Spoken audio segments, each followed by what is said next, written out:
Bom dia mais uma vez.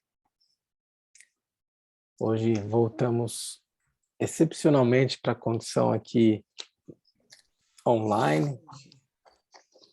Eu já tinha marcado aqui uma viagem e tal para ficar um pouco com os meus pais, né? Meus pais já têm mais idade e tal, eu tô aqui em São Paulo.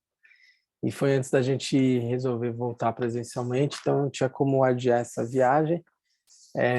Imagino que tenha algumas pessoas que estão no KPG e estão assistindo o ensinamento online, vão ficar para a prática do Lama Solan, tem gente que está em casa, então, bem-vindo a todos aí para os ensinamentos. Bom, a gente vai, então, retomar o estudo do texto do Django Control, Criação e Completude.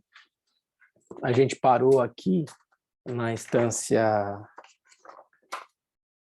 6, a gente chegou até a instância 6, e a gente vai começar, vai fazer então o estudo da instância 7, que é uma instância muito profunda, assim, ela é bastante sintética, mas muito profunda, e a gente vai ver aqui um pouco qual foi a maneira que o Trango Rinpoche escolheu de comentar essa instância, né? Eu ontem aproveitei para rever os ensinamentos do Kalon Rinpoche sobre o texto de criação e completude que estão no nosso site, e eu vi que aqui, onde a gente parou, a gente já deve entrar na gravação do segundo dia dos ensinamentos do Kalon Rinpoche. Então, para quem quiser ir acompanhando, né, os estudos com os ensinamentos, pode pegar lá o segundo dia, né, segundo ensinamento que o Rinpoche deu sobre esse texto, e vocês vão ver que no segundo ensinamento ele revisou praticamente tudo que a gente tinha, tudo que ele ensinou no primeiro dia, mais ou menos até a instância 4, ele fez toda uma revisão e depois ele avançou para a instância 5, instância 6, e a instância 7 praticamente ele não faz comentário. Como eu acho que mesmo no silêncio do Rinpoche há um ensinamento, tem muita coisa no não dito, né, gente? Eu reputo que naquele momento o Rinpoche não desceu, digamos, preferiu não apresentar a profundidade dessa instância 7, porque ela, de fato, ela é muito profunda, né?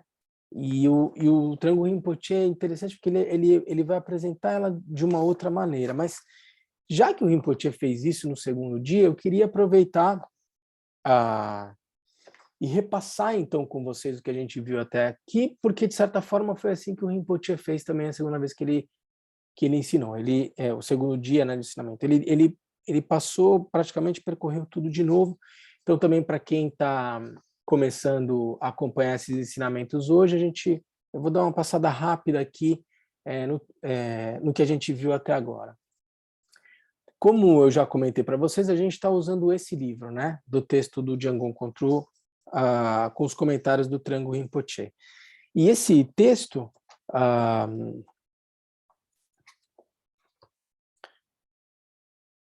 que em tibetano chama Lamshu Ki Gangsakle Dampo Pala Pempei Ketsuki Nedushu So, né? Então aqui está os pontos essenciais, aqui estão os pontos essenciais de criação e completude que beneficiarão o praticante iniciante que entrou no caminho, né? Esse é o título do texto. O texto, as pessoas se referem a ele como sendo o Kiedzo, é um texto extremamente precioso, e que vai trazer um detalhamento um pouco mais aprofundado das características das práticas do budismo tibetano.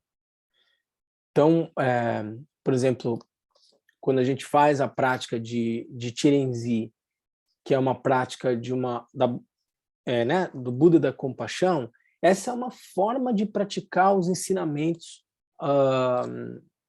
do Senhor Buda, do Buda Shakyamuni.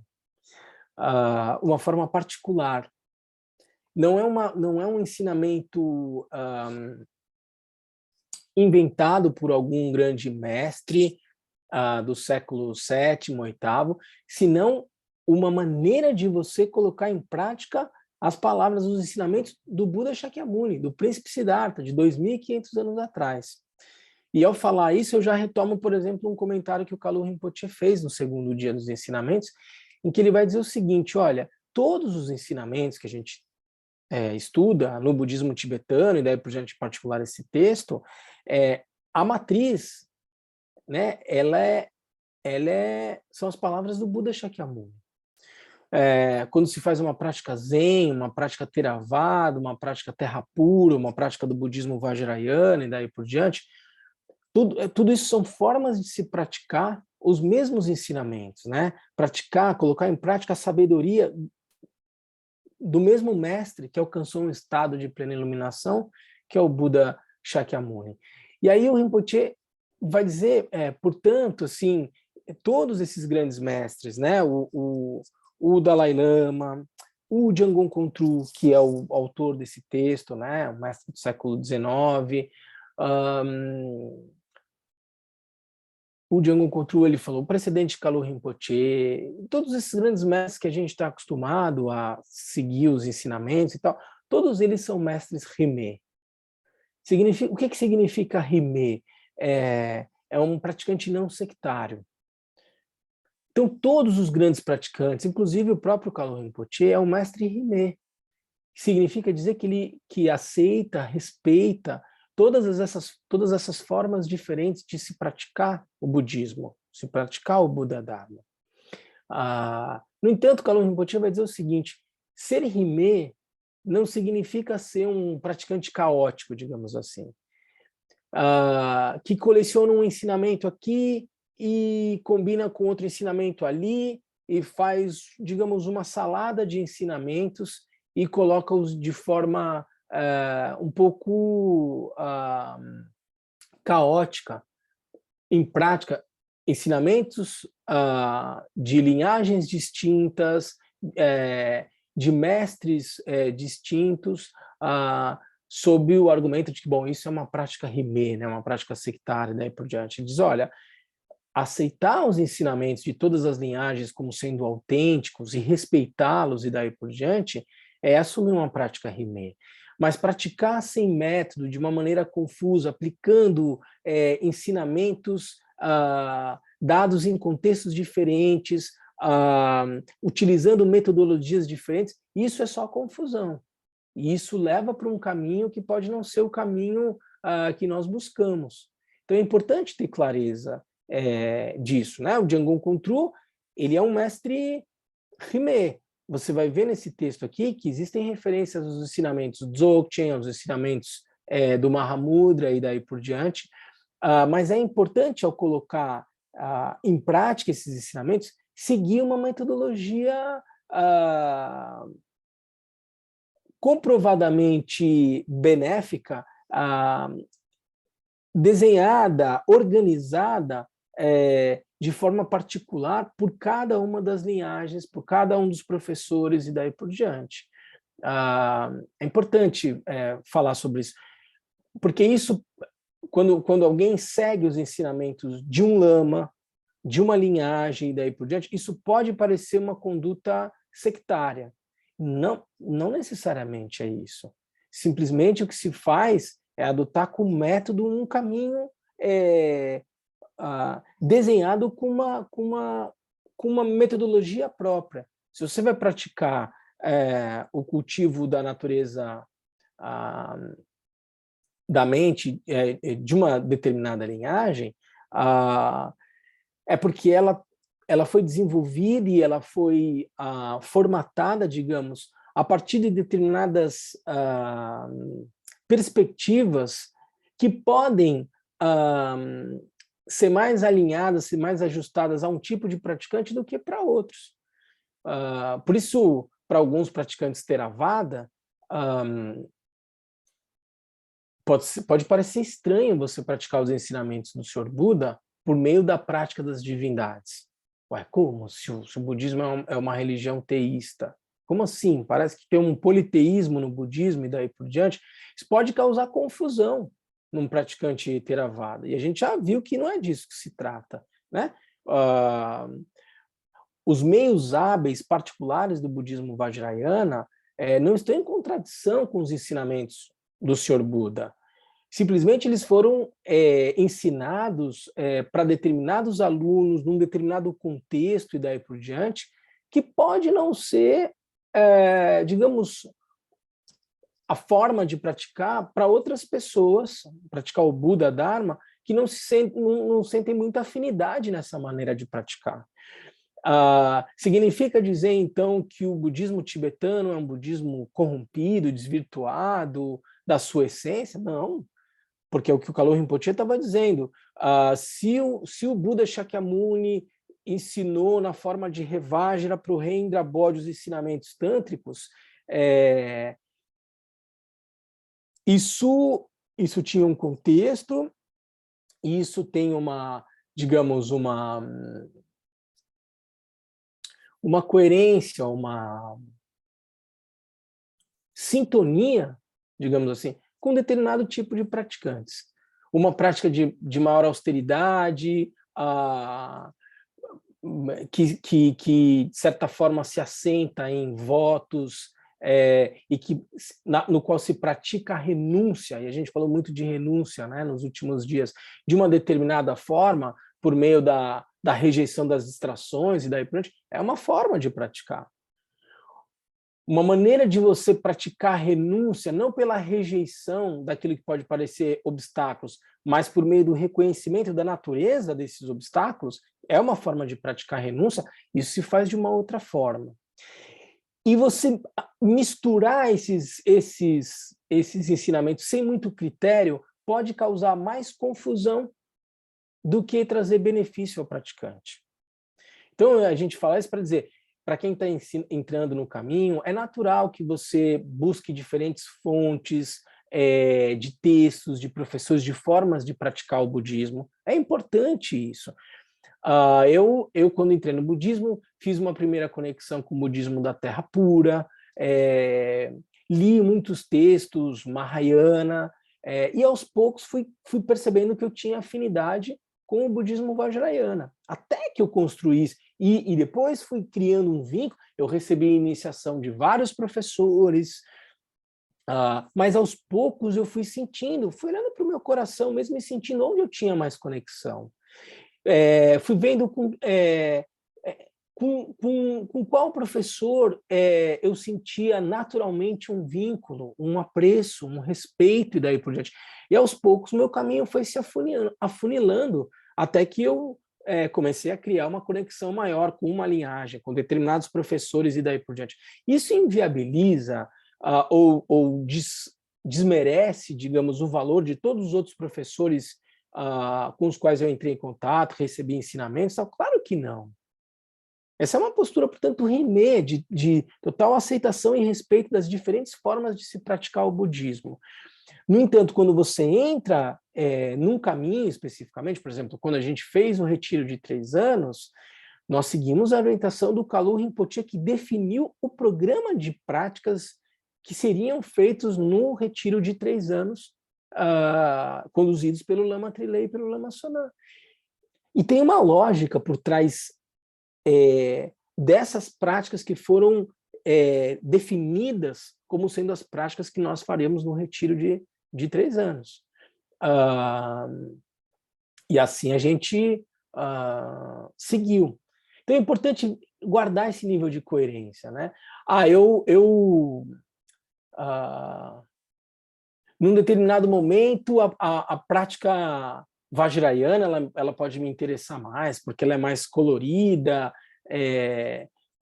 tem mais, digamos, riqueza de detalhes e daí por diante. Aí eu sigo o ensinamento Vajrayana, mas em outros momentos, não, eu quero fazer aqui uma prática que é mais Theravada, e daí de renúncia, de ascese, então eu não vou, sei lá, eu não vou, a partir de agora, vou mudar meus hábitos de alimentação com base numa conduta mais restritiva e daí por diante. Você pode, eventualmente, em um determinado momento, achar que existem contradições entre esses dois tipos de caminhos e ensinamentos. E não é disso que se trata. São formas diferentes de se praticar o Dharma, todas válidas, mas que, uma vez que você escolhe um caminho, é importante você guardar uma coerência, um respeito por aquela metodologia que está sendo ensinada, e isso não significa dizer que você perdeu a sua postura rimê, de respeito e apreço pelas diferentes formas de se ensinar o budismo, que você deixou de reconhecer o valor dos mestres das outras linhagens e daí por diante. Não, mas é importante seguir as orientações do professor a quem você está vinculado, e isso vai se dando numa lógica de construção de um respeito, de uma devoção que vem com o tempo, até o momento em que você confia. Sim, tem várias formas de se praticar o budismo, mas se meu lama, se meu professor está dizendo leia esse texto e depois aquele outro e faça essa prática e daí por diante, é porque deve ter uma razão para isso, e na medida em que você tem uma relação de confiança construída ao longo do tempo, você pode seguir sem erro essa orientação, porque ela provavelmente vai levar a um resultado. Kyumpo Neljor, Mochopa, Khergampa, Rigompa, Sangetompa, os grandes mestres da linhagem Champa alcançaram esses estados, esses níveis de realização, seguindo as orientações dos seus professores, que em determinados momentos poderiam trazer uma prática dessa ou daquela linhagem e daí por diante, mas essencialmente vinculadas a uma metodologia, a um cuidado, a um olhar voltado àquilo que pode ser de maior benefício para o aluno e daí por diante, seguindo um determinado fio condutor. E é importante preservar isso, para não ter confusão e daí por diante. O Kalu Rinpoche fez uma fala extensa sobre a questão de ser rimê e não confundir ser um praticante rimê com ser um praticante caótico, né? E eu acho que é importante trazer esse tipo de reflexão. Alguém tem alguma dúvida em relação a isso, gente?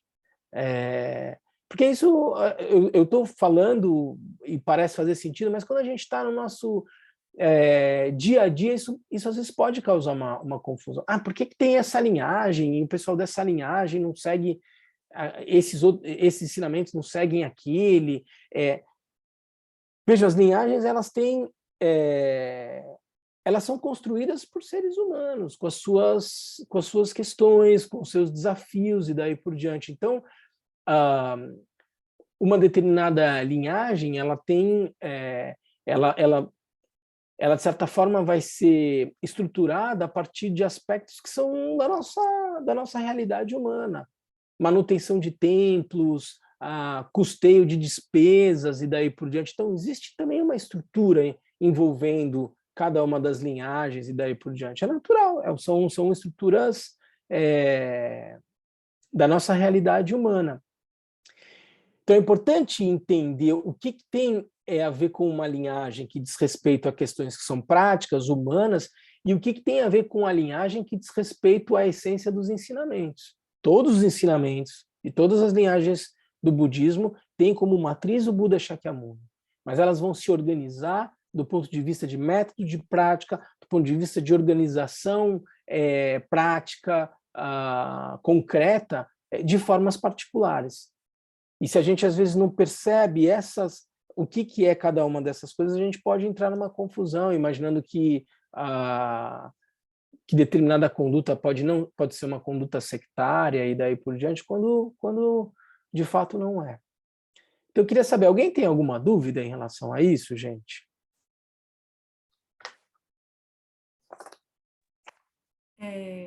Lama, bom dia. Bom dia.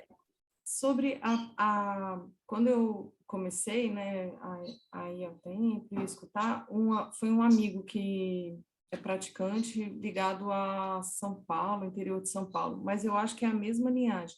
E ele me falou muito assim, tem que ser uma linhagem pura, digamos assim, que tenha sido... Isso pode acontecer em todas as linhagens do budismo, em todas as formas, também ter essa linhagem pura. Eu não sei se você... É porque eu estou aprendendo. Então, não, é importante sua pergunta, Raíssa, assim, o que é importante, assim, essa questão da linhagem e dela ser pura ou inquebrável, é saber se você consegue traçar a linha de transmissão de mestre para discípulo desde os dias atuais até o Buda Shakyamuni. Porque essa são linhagens de transmissão oral, entendeu? Então, uma linhagem é preservada se você consegue rastrear essa linha de transmissão mestre-discípulo desde os mestres Mahasiddhas, desde os estudantes do Buda, da Sangha direta do Buda, até o Buda Shakyamuni, vindo de lá até os dias atuais. E tem que ser mestres de realização, né? Assim, não é simplesmente uma... Quando se faz uma transmissão, por exemplo, veja como é importante, assim, quando você recebe uma iniciação e você cria esse vínculo com o mestre, veja, aqui a gente está fazendo um estudo do texto. Nós estamos estudando juntos um texto do budismo Vajrayana. Isso é uma coisa. Quando a gente vai receber uma iniciação do budismo Vajrayana, uma iniciação tântrica, o mestre Vajra, que vai dar a iniciação, ele tem que ser alguém que realizou o sentido profundo daquela prática. Porque ele está transmitindo uma sabedoria, um nível de realização para o aluno. E essa transmissão, a ideia é que, no processo de transmissão, ele ofereça tudo aquilo que é o necessário e toda a realização que ele tem para o aluno, para que esse aluno, a partir desse ensinamento, dessa iniciação que ele recebe, ele seja capaz de realizar o sentido profundo daquela prática e transmitir para um outro aluno e daí por diante. Então, essa relação autêntica mesmo de mestre e discípulo, ela que vai assegurar o caráter puro da linhagem. Se um mestre que não realizou o sentido profundo daquela prática transmite para um outro aluno, aquela linhagem ela deixa de ser uma linhagem autêntica, porque não é simplesmente a leitura de um texto.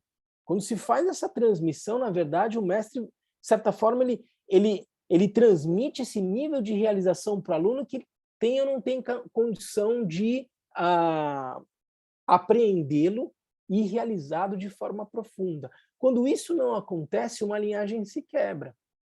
Então, quando se fala assim, olha, você precisa receber a iniciação de um mestre realizado, porque, no fundo, todos nós que recebemos uma iniciação temos o potencial de sermos um detentor de uma linhagem.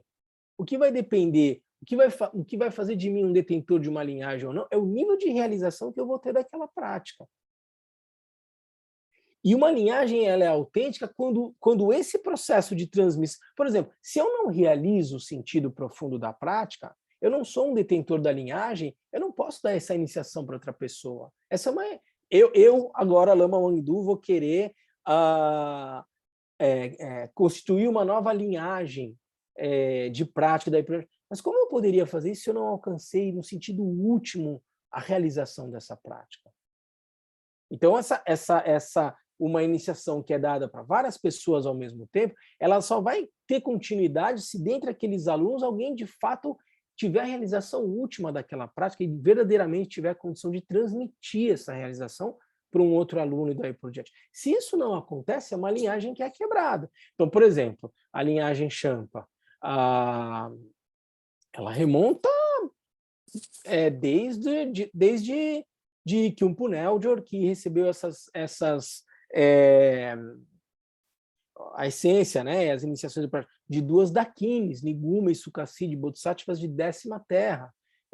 Só é capaz de ver o corpo de Niguma e Sukhasidi quem é um bodhisattva de 8ª terra, é um corpo de luz, o corpo de uma Dakini. Ele recebe essas práticas de duas Dakines, Niguma e Sukhasidi, que um Punel de Oro transmite para Mochopa, que transmite para Kirgampa, que transmite para Rigompa, e tudo isso é documentado nos textos da linhagem Champa. É uma transmissão de mestre para discípulos. Se eu não me engano, 5 ou 6 primeiros mestres, eles só transmitiam para um aluno a linhagem. E num determinado momento, a linhagem foi aberta, as iniciações passaram a ser iniciações dadas de forma mais ampla. Mas havia sempre um detentor da linhagem que definia quem seria o aluno para quem ele transmitiria essa linhagem e passava todas as iniciações e daí por diante. Isso vem desde né, assim, eu estou citando aqui pelo menos desde o século X, isso vem sendo transmitido, a recitação que a gente faz no início das práticas das divindades, da linhagem, são o nome dos mestres que foram os detentores dessa linhagem. Então, essa linhagem Champa vem sendo transmitida até o precedente Kalô. O Jamgon Kongtrul é um detentor da linhagem Champa. Jamgon Kongtrul, o mestre que a gente está lendo aqui, ele foi um dos detentores da linhagem Champa. Transmitiu a linhagem para o seu aluno. Se não me engano, no caso, provavelmente Norbu Dondrup, que foi o mestre de retiro do precedente Kalô Rinpoche. Então, Norbu Dondrup transmite para o precedente Kalô Rinpoche a linhagem, que, por sua vez, transmite a linhagem para o Bocara Rinpoche, para o Taisito Rinpoche, o atual Taisito Rinpoche, que está vivo e tal, para o Bocara Rinpoche. E quando o Kalô Rinpoche, né, ele morre em 89 e ele renasce em 90, ele é reconhecido pelo Dalai Lama, pelo Taisito Rinpoche, enfim, pela maioria dos mestres, o Sakya Tenzin e daí por diante, como sendo a nova emanação do Kalô Rinpoche. Daí o Bocara Rinpoche, que era o detentor da linhagem, transmite toda a linhagem para o Kalô Rinpoche, dá todos os ensinamentos, as iniciações e daí por diante. O Kalô Rinpoche entra no retiro de 3 anos e sai do retiro de 2 anos. Ele entrou em 2005, se não me engano, sai em 2008. Quando ele sai do retiro de 3 anos, o Bocara Rinpoche já havia falecido, ele já havia transmitido a linhagem para ele, mas o Kalô Rinpoche pede também para o Taisito Rinpoche as iniciações da linhagem e daí por diante. O Taisito Rinpoche então, sai de retiro. O Taisito Rinpoche fez um retiro de mais ou menos uns 3 meses e tal, para ter uma realização de todas as práticas. E aí, então, dá as iniciações para o Kalô Rinpoche. Essas iniciações do Kalô Rinpoche foram dadas junto com a nossa Sangha do Brasil, que estava se preparando para fazer o retiro de 3 anos. Significa dizer que nós somos detentores da linhagem? Não, o Taisito Rinpoche estava transmitindo a linhagem, né, todas as iniciações para o Kalô Rinpoche, mas foi uma iniciação aberta, outras pessoas participaram. A Sangha a Sangha do Brasil e a Sangha da Índia, que entraria em retiro de 3 anos, também recebeu as iniciações junto com o Kalô Rinpoche. Mas o Kalô Rinpoche, então, ele passa a receber a linhagem do Bocara Rinpoche e do próprio Taisito Rinpoche, que escreve a pedido do Kalô Rinpoche os textos da linhagem do Nondro, Champa, e aí transmite a iniciação e reconhece o Kalô Rinpoche como detentor da linhagem Champa. E o Kalô Rinpoche agora, como detentor da linhagem Champa, vem dando ensinamentos e daí por diante, e claro, cada vez mais recuperando a experiência de realização de vidas anteriores que ele tinha. Essa é uma transmissão de linhagem autêntica.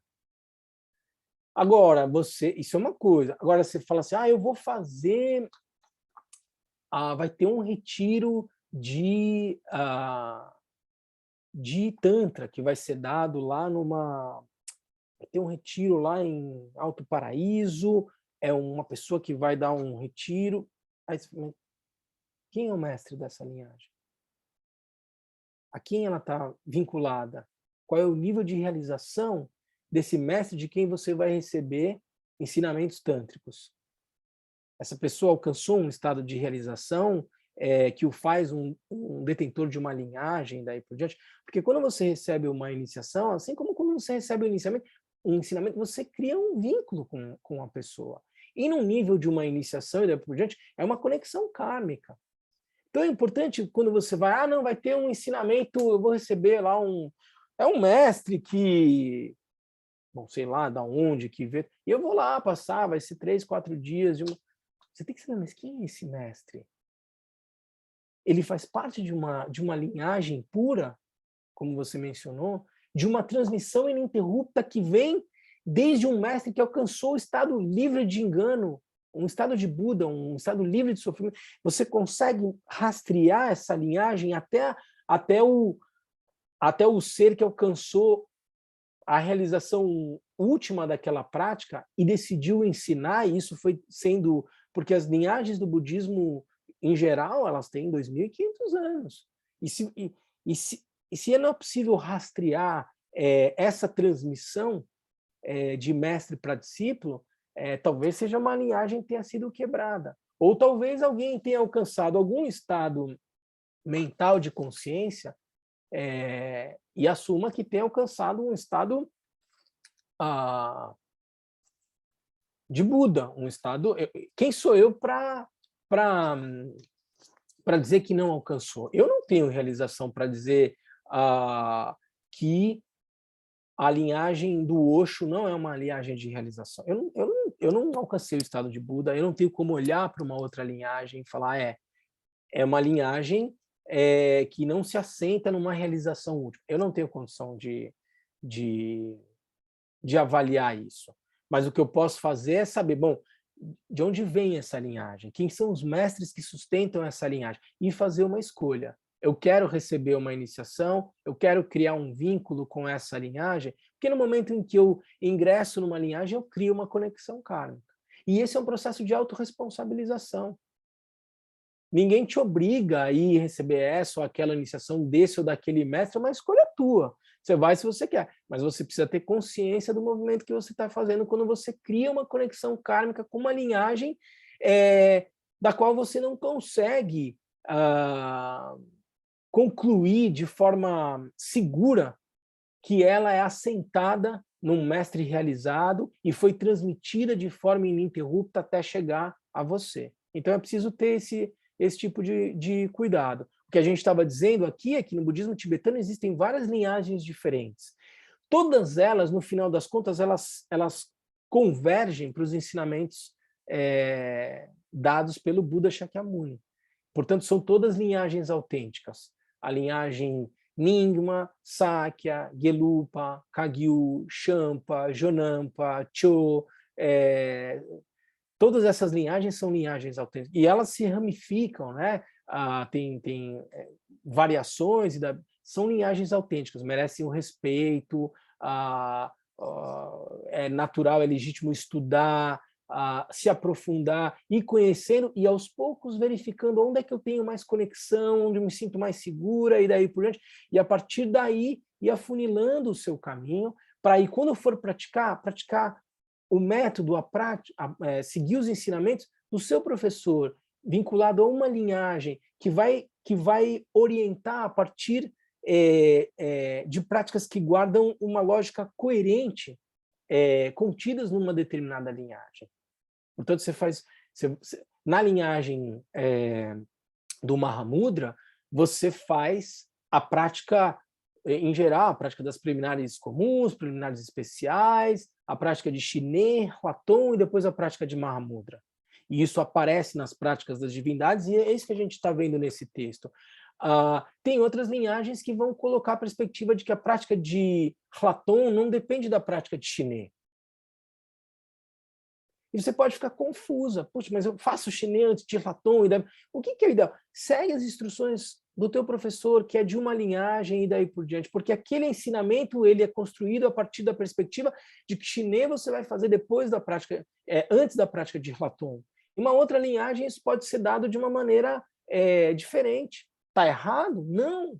É simplesmente a forma como um determinado mestre conseguiu realizar o sentido profundo dos ensinamentos do Senhor Buda e colocou e organizou a partir de um texto de prática específico. Ele não é melhor ou pior, ele é simplesmente diferente. Ele tem uma lógica por trás. Então, se você pega uma prática dessa linhagem aqui, de outra ali, a visualização é feita de uma forma diferente, daí você começa a ter confusão, e aí confusão gera o quê? Gera dúvida, e foi aquilo que a gente falou uns 2 encontros atrás.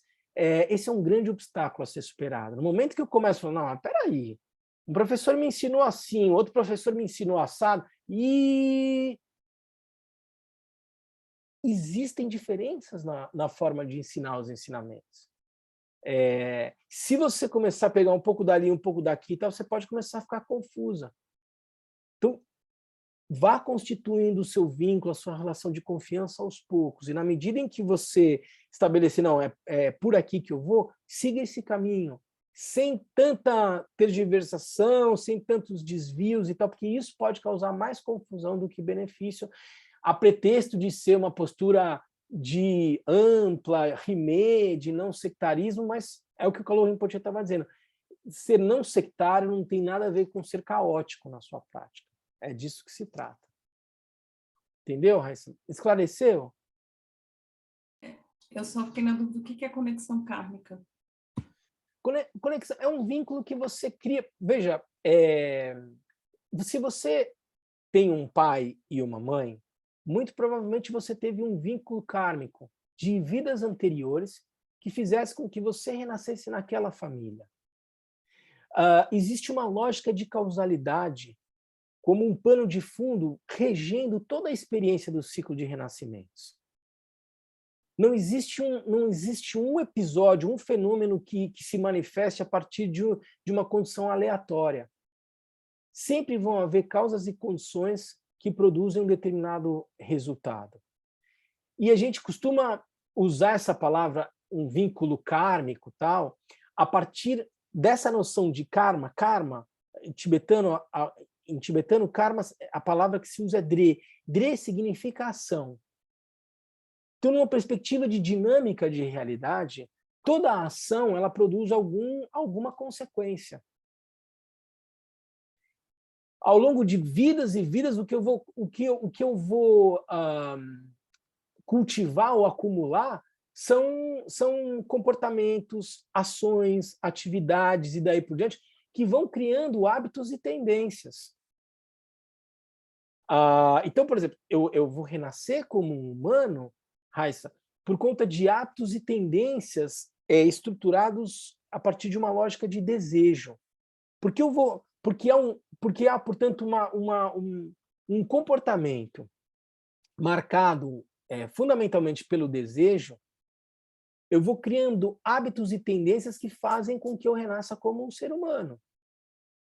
Se eu tenho uma conduta marcada pelo ódio, pela raiva, pela maldade, daí por diante, eu vou criando hábitos e tendências que fazem com que eu renasça experimentando uma realidade infernal. Eu renasço nos infernos e daí por diante. Isso tudo, portanto, é o que a gente vai chamando de vínculos kármicos, né? Assim, de hábitos e tendências que vão criando a realidade ao qual eu me insiro e daí por diante. Então, uma coisa que a gente pode afirmar na perspectiva budista é que todas as pessoas que estão aqui hoje recebendo esses ensinamentos, de alguma forma têm um vínculo kármico. Porque causas e condições reunidas fizeram com que todos que estão aqui, nesse momento, tivéssemos fazendo uma conversa aqui, escutando um ao outro e daí por diante. Isso dá conta de um vínculo kármico. Mas qual é a intensidade desse vínculo kármico? Ela é variável, né? Assim, existem pessoas que vão se reunir como agora, recebendo esses ensinamentos, e nunca mais vão se reunir de novo. Esse vínculo kármico, esses hábitos e tendências que foram cultivados ao longo de vidas e vidas, tiveram a intensidade suficiente para promover um encontro como esse nosso, nesse momento, uma vez só. E outros hábitos e tendências podem fazer com que, por exemplo, a Lívia, que está aqui.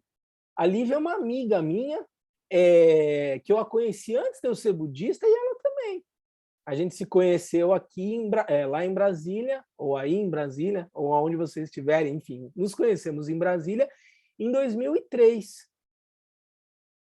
É um vínculo de amizade. A gente tem um vínculo kármico, e a gente foi se cruzando e tal, não sei o quê. Hoje a Lívia mora em Brasília, segue os ensinamentos do KPG e daí por diante. Né, Lívia? A gente tem um vínculo kármico, um vínculo de amizade e daí por diante, que em um determinado momento se cruza com os ensinamentos budistas. E por onde vão esses caminhos kármicos? Precisa ser um Buda onisciente para saber.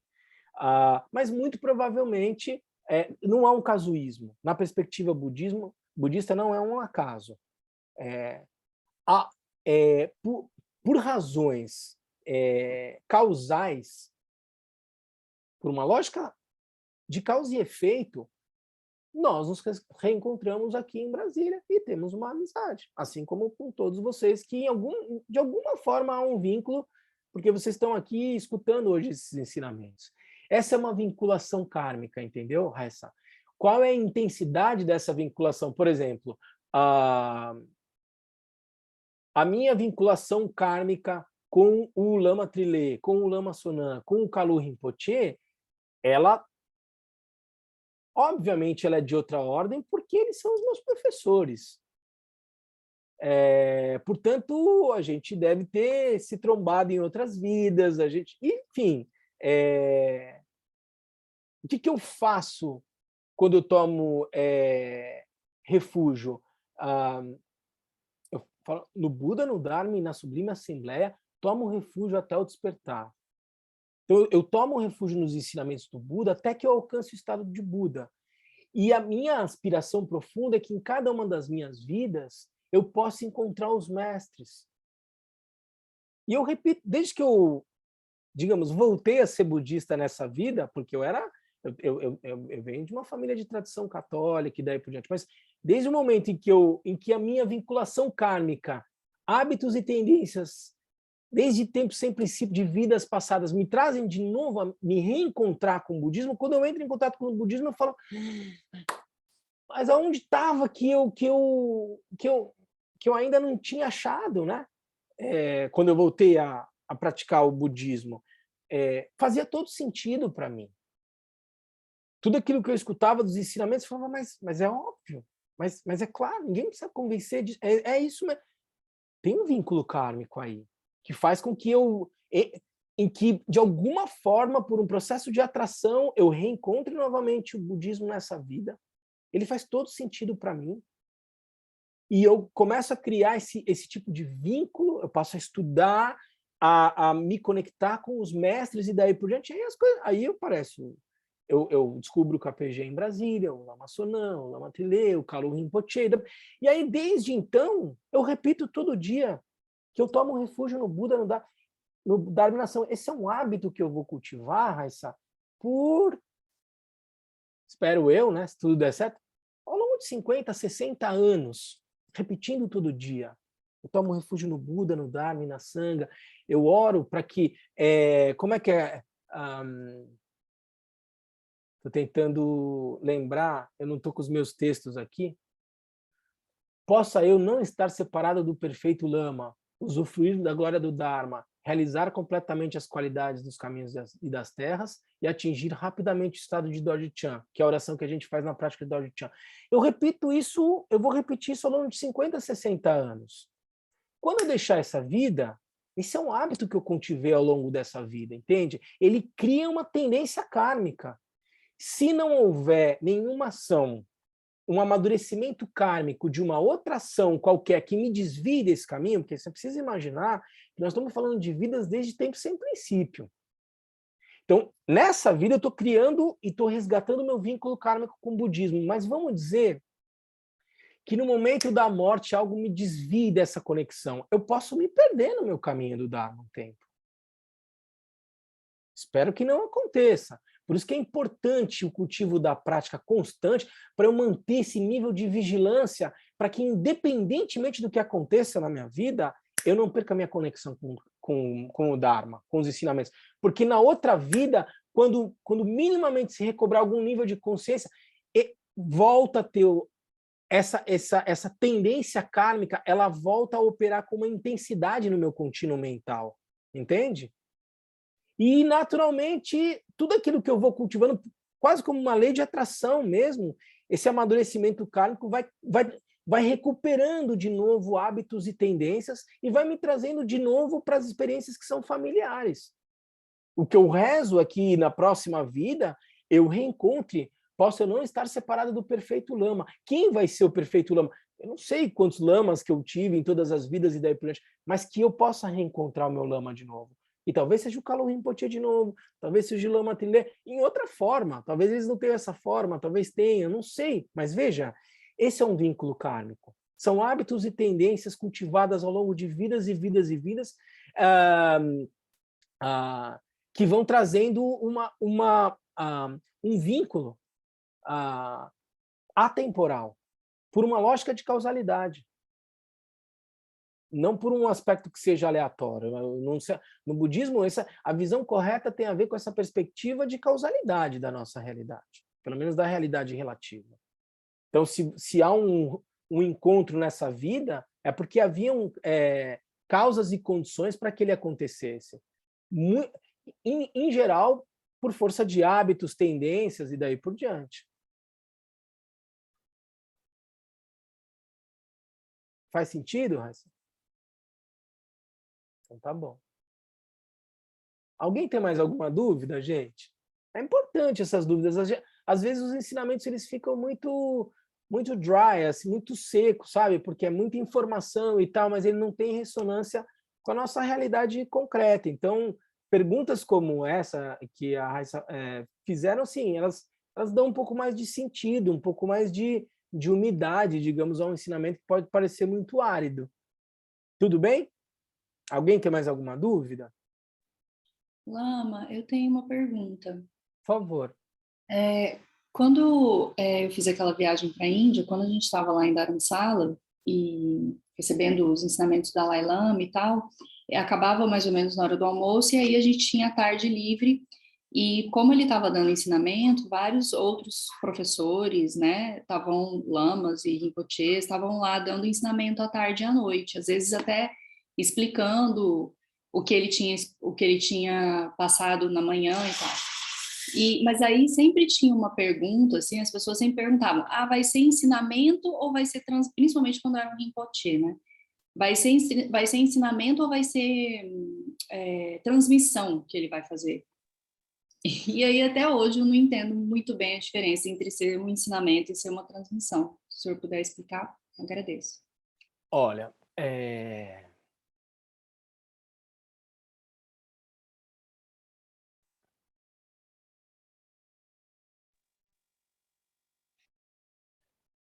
eu quero te explicar isso, Lívia, em cima também de uma instrução que o Kalu Rinpoche deu. Eu já falei isso semana passada e eu vou repetir de novo. Eu preciso registrar isso assim. Voltem aos ensinamentos do Kalu Rinpoche. Depois, né, da gente estudar os textos e tal, escuta com calma o que tem ali. Deixe de lado todo pré-julgamento relacionado à idade, à aparência, ao hábito, e vá e escute de coração aberto os ensinamentos que o Kalu Rinpoche trouxe nesse ciclo de ensinamentos de criação e completude. São ensinamentos de uma profundidade absurda, difíceis de se receber. Por exemplo, ele deu uma instrução sobre essa questão Não era diretamente sobre transmissão, mas eu acho que ela vale aqui para a tua pergunta, Lívia. Então é só um parênteses que eu estou abrindo aqui. Os ensinamentos são extremamente profundos, mas eles são dados com uma leveza, com uma simplicidade pelo Kalu Rinpoche, que às vezes a gente não alcança a profundidade pela nossa ignorância e pelo nosso olhar, às vezes, maculado por julgamentos e daí por diante. São extremamente profundos os ensinamentos. Ele faz um comentário que toca parcialmente isso que você está perguntando, Lívia. Veja, quando você recebe um ensinamento,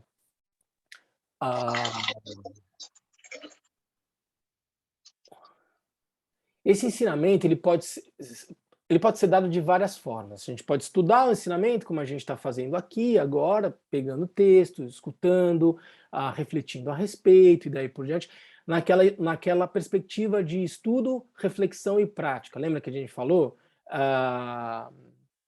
Tosam Gom. Escuta, reflexão e prática.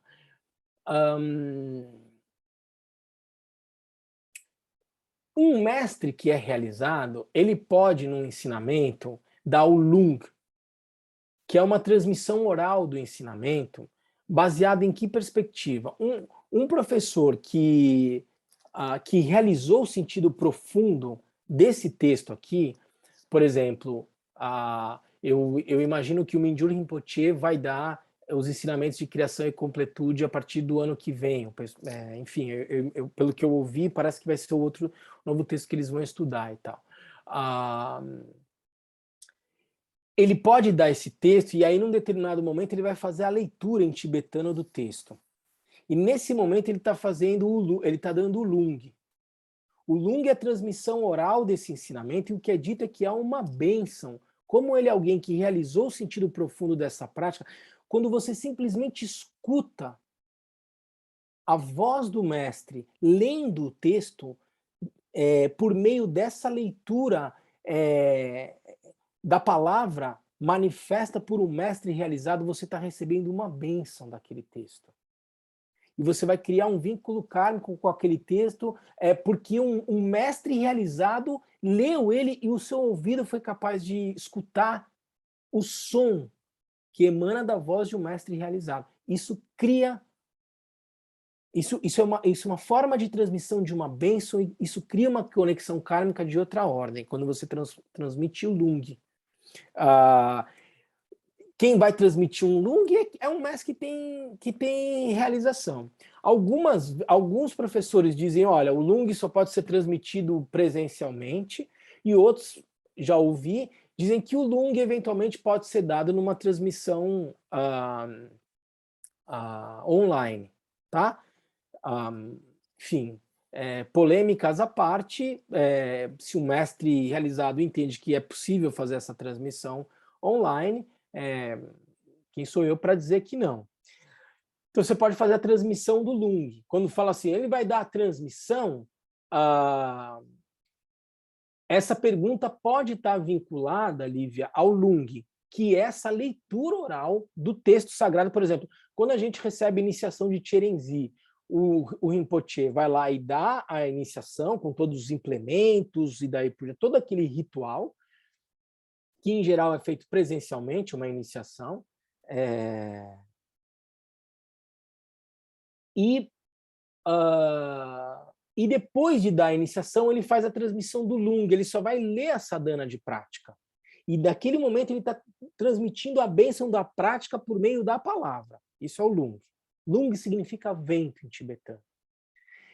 Uma outra pergunta que pode estar associada a essa questão do ele vai dar a transmissão e daí por diante, é que algumas práticas, por exemplo, em geral, na linhagem do Mahamudra e na linhagem do Dzogchen, né? O que se faz às vezes é a transmissão, chamam de pointing out instruction. É um ensinamento apontando a essência profunda daquela prática. De certa forma, apontando para a natureza da mente. essa é uma transmissão que se faz em determinados contextos. Não são, por exemplo, quando o Kalu Rinpoche deu os ensinamentos de introdução ao Mahamudra aqui em Brasília, um aluno, não sei se você se lembra, eu estava fazendo a tradução, ele perguntou, o senhor vai dar pointing out instructions, esse tipo de transmissão direta? E o Kalu Rinpoche falou, não. Não é isso que eu estou fazendo aqui nesse momento. Então, em alguns ensinamentos, você vai ter...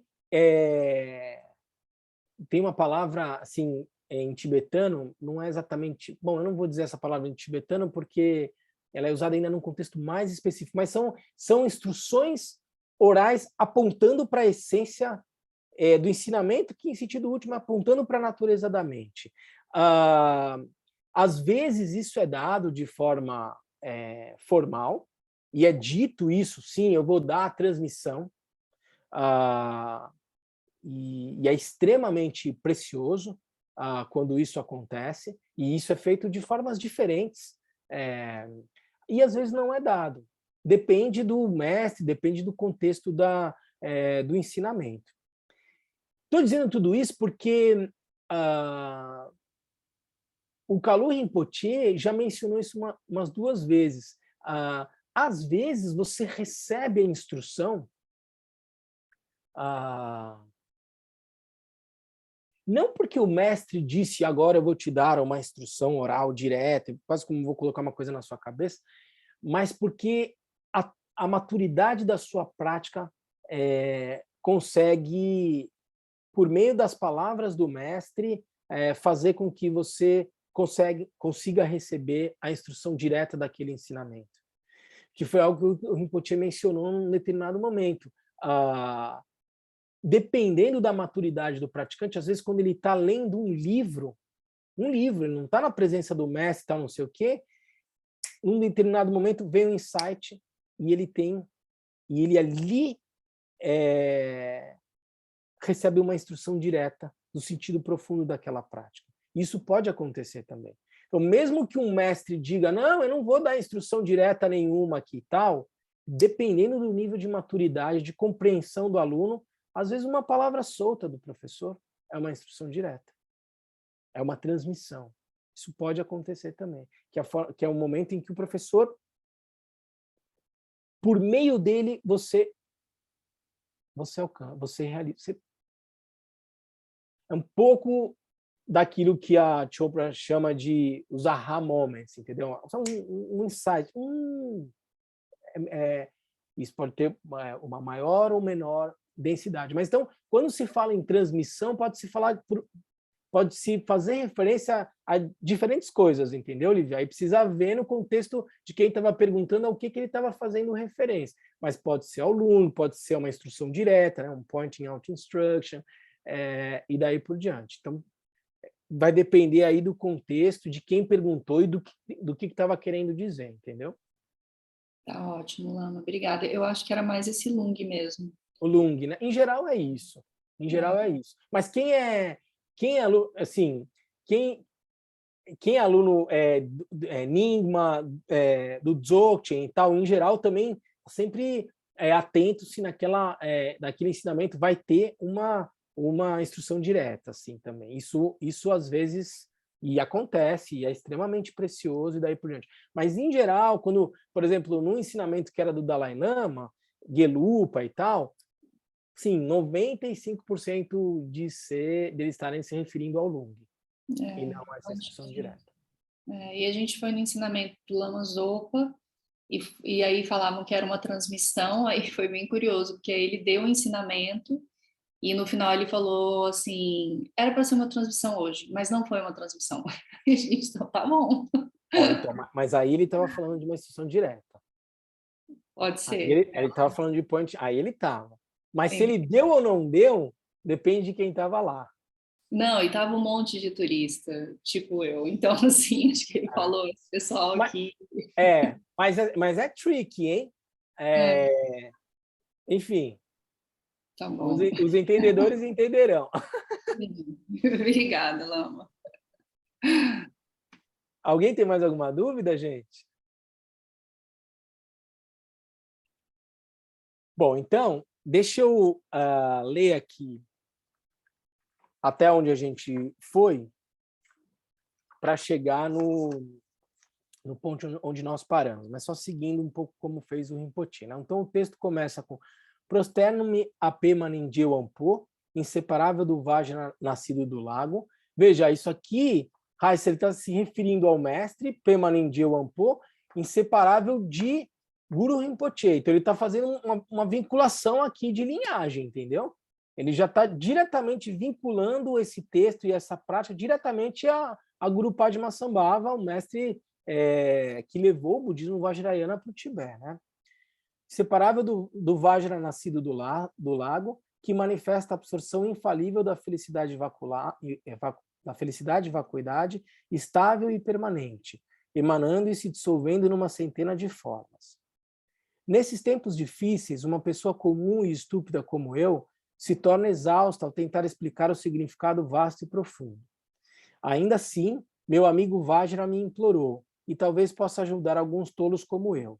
Então eu confio nas bênçãos do glorioso Guru e falo livremente sem reservas. Você tem agora a oportunidade preciosa da vida humana tão difícil de encontrar, não somente como uma pessoa comum, mas como alguém que encontrou o Dharma e que foi aceita por um professor, a manifestação pessoal do Buda.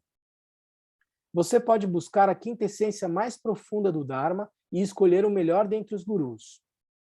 Enquanto você tiver essa chance, todas as condições favoráveis ao Dharma tenham sido acumuladas, ainda que você não realize o benefício de outros, pelo menos pratique para seu próprio benefício. Se não na hora da morte, hora esta que é incerta, não há o que quer que seja que possa ajudar a não ser o Dharma. Até mesmo a fortuna de um monarca universal é simplesmente deixada para trás no leito de morte. Ações positivas e negativas se aderem à consciência e, não sabendo o que fazer, nem mesmo o arrependimento ajudará. Deste exato momento em diante, sem demora, você deve se empenhar na prática da virtude com corpo, palavra e mente.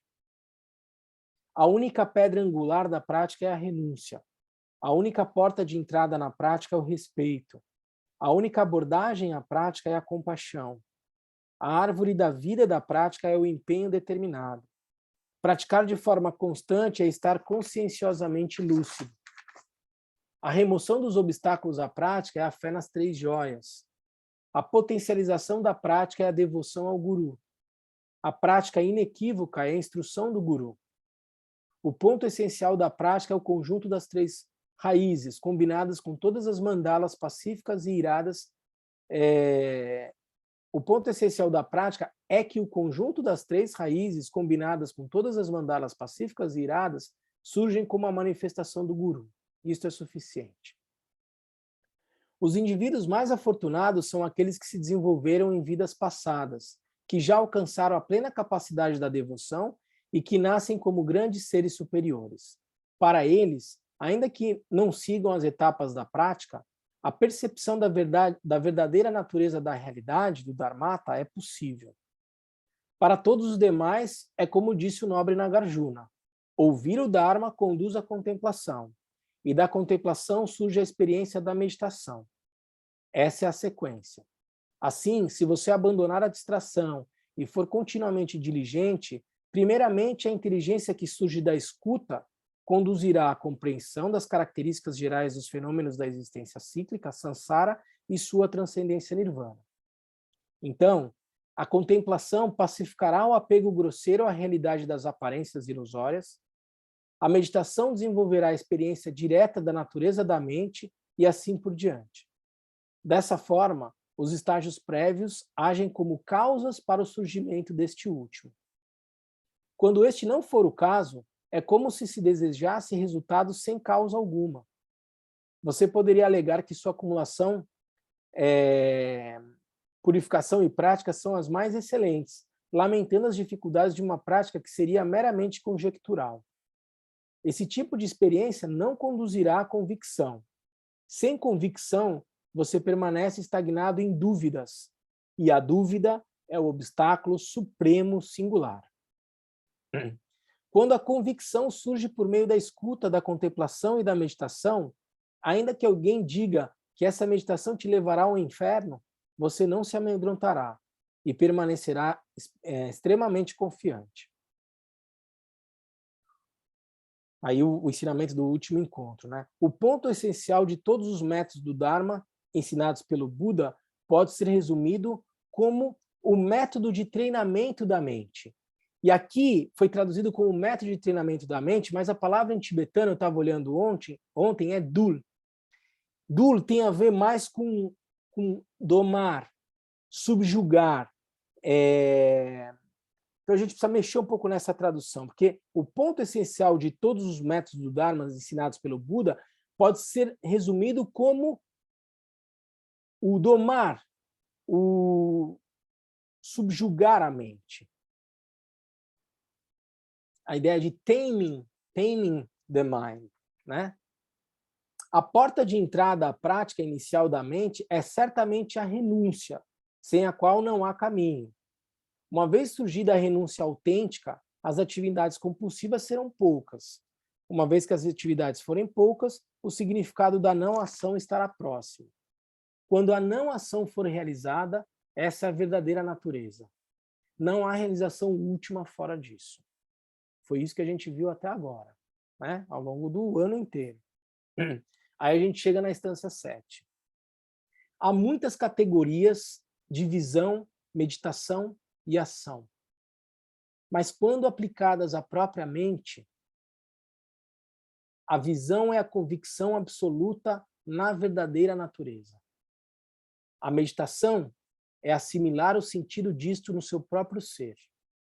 A ação é reconhecer o que quer que aconteça como essa visão e meditação. Consequentemente, o fruto será a verdadeira compreensão das coisas tais como são.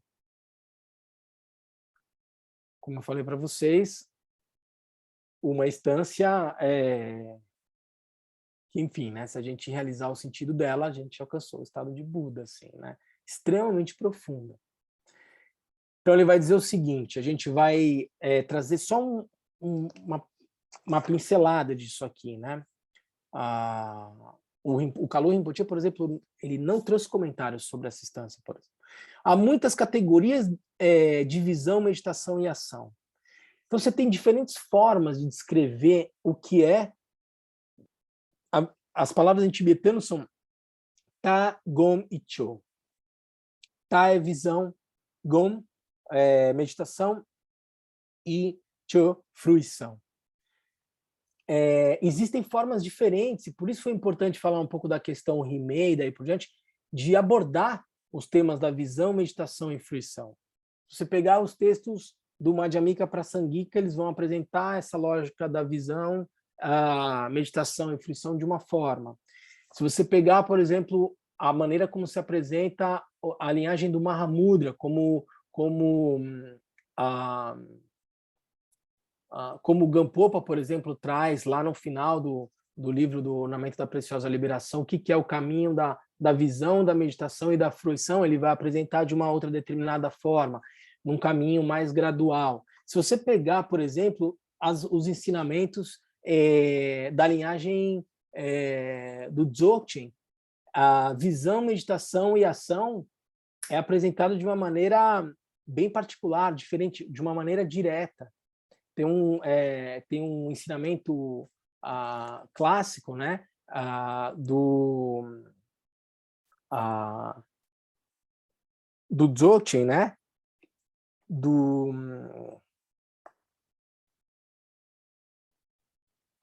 Longchenpa,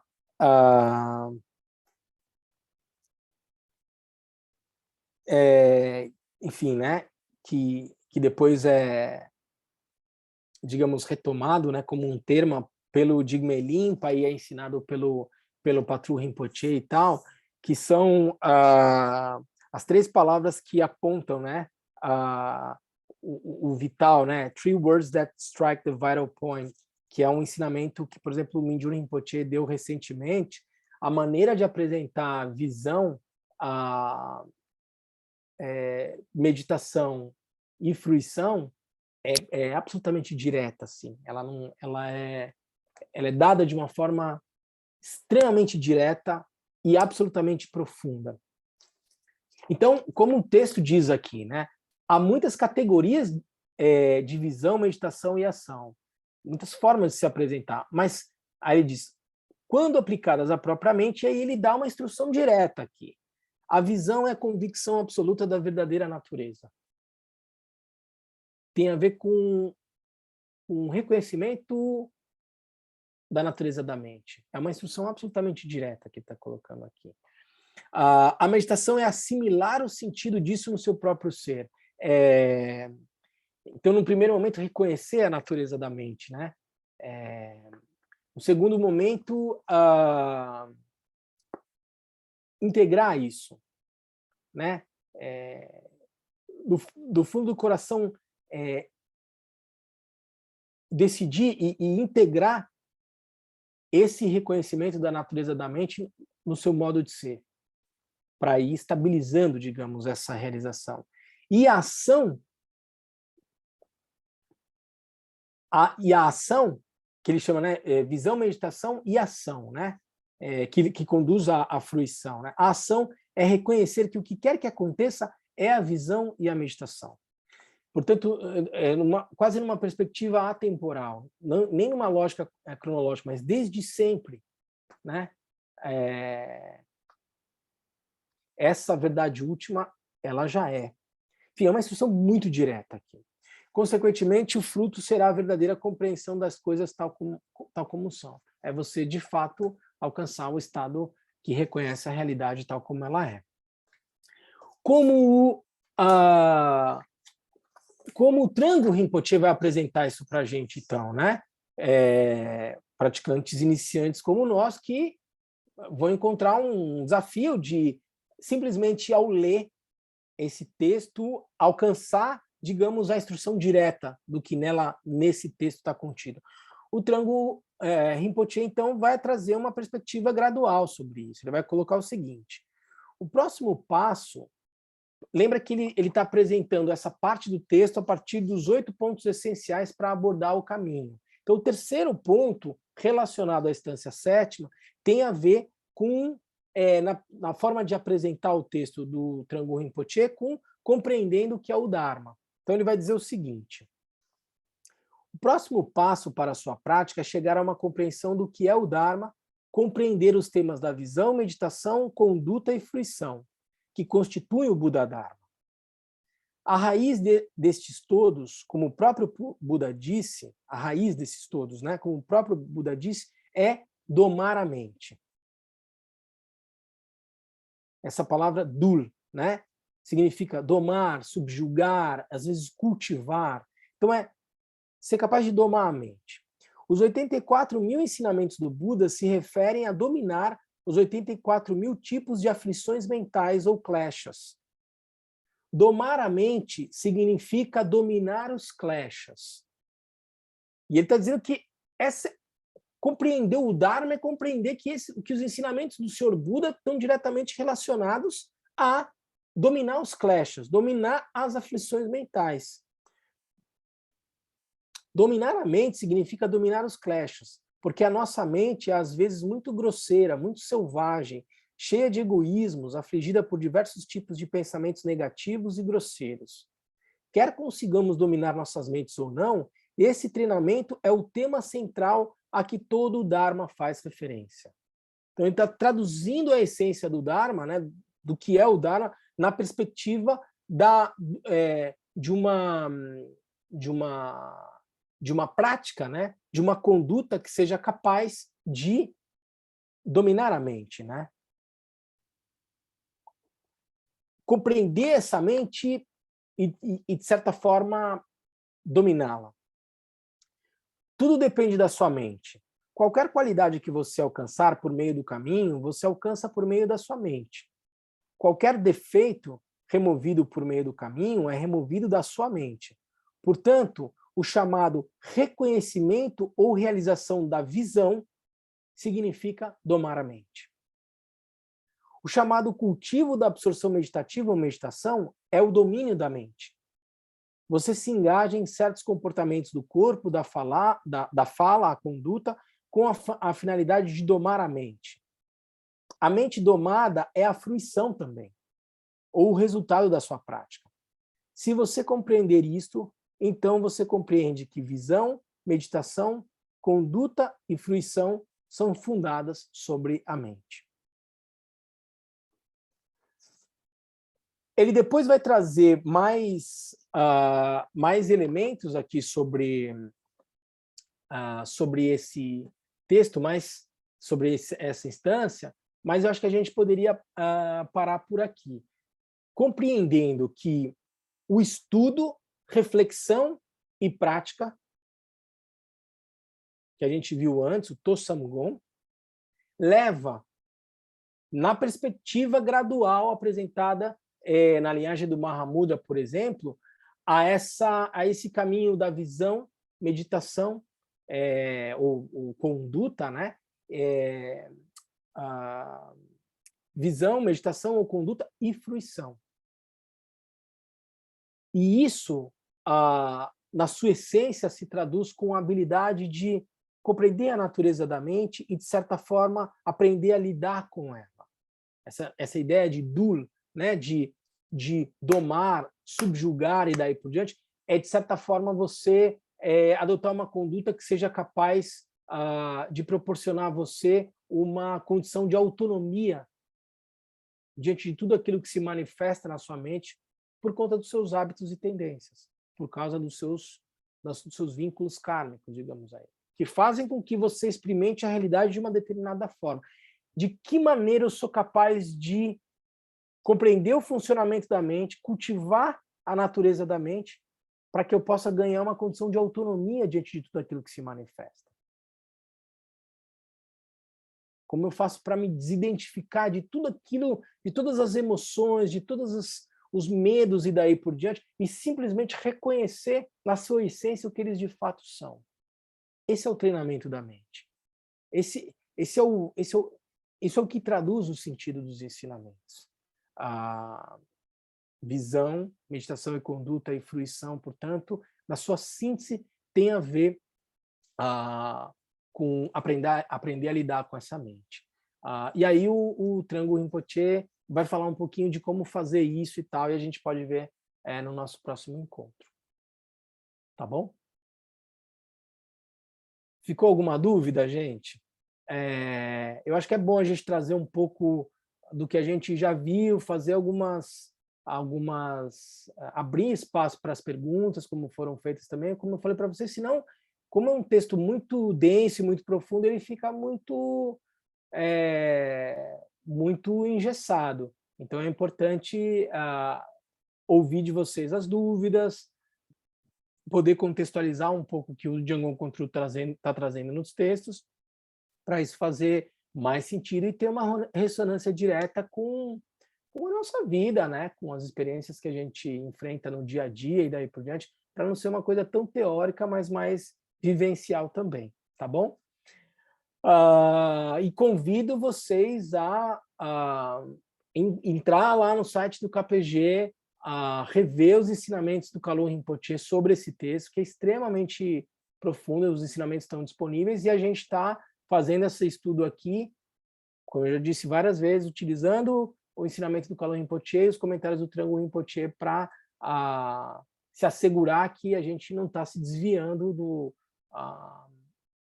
sentido correto desses ensinamentos. Alguém ficou com alguma dúvida, gente? Não é uma pergunta retórica, é uma pergunta de verdade. Alguém está com alguma dúvida? Lama. Diga, Leonel. Na penúltima frase do item 6, se o senhor pudesse falar um pouquinho sobre quando a não ação for realizada, esta é a verdadeira natureza. Eu fiquei com dificuldade de compreender essa frase. Essa frase, Leonel, a gente comentou rapidamente ela na última vez, e ela é extremamente profunda. Assim, ela aponta para o resultado último da prática, que é uma postura de nem meditação, nem distração. Ela ela dá uma aparência de passividade, de não há nada que está acontecendo, mas pelo contrário. Esse é o sentido último da prática, né? Onde não há uma ação deliberada de meditar concretamente, manter o foco sobre algo específico, recitar algo especificamente. É uma postura de não meditação, mas também você não está distraído. E o que é essa não distração? Você não está meditando, mas também você não está distraído. O que é isso, então? Esse é o sentido profundo da prática.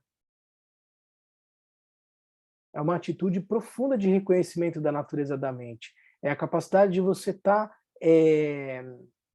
de você desabrochar simplesmente a qualidade de lucidez, de conhecer da mente, Rigpa, permanecer nesse estado de plena lucidez, que reconhece a natureza de todos os fenômenos, sem se engajar especificamente com nada, mas também sem cair numa opacidade mental. É um estado de lucidez constante, em cultivo direto da natureza da mente. Esse é o resultado último que se quer alcançar. É isso que, por exemplo, se você pegar os cantos Champa, cantos do Maitripa, do Mochopa e daí por diante, eles vão descrever essa qualidade última do praticante, que é como diz aqui o texto,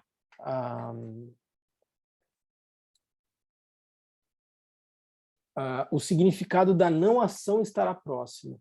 Quando a não ação for realizada, esta é a verdadeira natureza. Não há realização última fora disso. Isso aparenta ser uma passividade, simplesmente uma não ação. No entanto, é muito mais profundo do que isso, né? É um estado de lucidez constante, capaz de conhecer a realidade tal como ela é, e aí poder se engajar em qualquer ação, portanto não é ficar passivo, sem perder a qualidade da mente que conhece os fenômenos tal como eles são.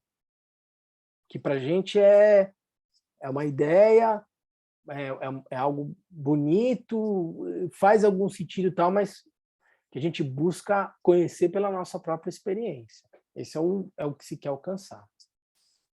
Entendeu, Leonel? E só perguntando novamente, teria uma conexão com concentração plena do caminho óptimo?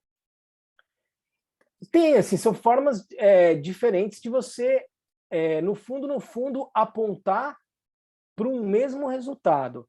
Mas quando a gente ainda fala em concentração, isso pode dar a ideia de que há uma ação ali, né? Quando você fala simplesmente na qualidade de conhecer, de lucidez, ela simplesmente e ela está presente. A atividade de concentrar, ela pode dar uma impressão de que ainda parece haver uma ação deliberada em direção a algo, entendeu? Mas se você compreende o sentido profundo disso e apresenta esse conceito a partir da perspectiva de uma não ação autêntica, daí podemos eventualmente estar falando da mesma coisa. Essa lucidez plena, Ripa, ela já seria o resultado da concentração plena, a manifestação do resultado da concentração plena. E que não é jogando com palavras aqui, não, mas ela é resultado e ela é causa ao mesmo tempo. Ela simplesmente entende? Rigpa não é só que nunca deixou de ser, entende o que eu quero dizer? Portanto, o cuidado de, ao falar em resultado, não imaginar que seja algo que se produz a partir de uma conduta, quando, na verdade, sempre foi. Entende o que eu quero dizer? Sim, é um estado de ser. Que não é transitório. Certo. Que é desde sempre. Certo. Já é um estado nirvânico, não sei quem sou eu para dizer isso, mas seria uma manifestação de lucidez nirvânica, né? Parece, já no aqui e agora, né? Você veja, aqui como o texto traz, não há realização última fora disso. Ele está descrevendo, na verdade,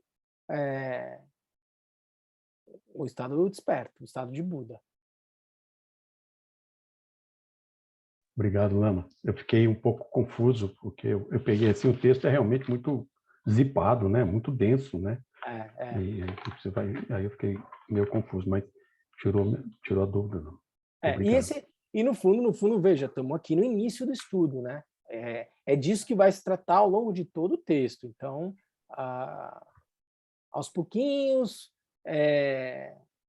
um pouco por ali, um pouco por aqui e tal, ele está sempre descrevendo a natureza da mente, né? Então, uma hora dá um clique. Essa é a metodologia. Tudo bem, gente? Vamos fazer então nossa dedicatória?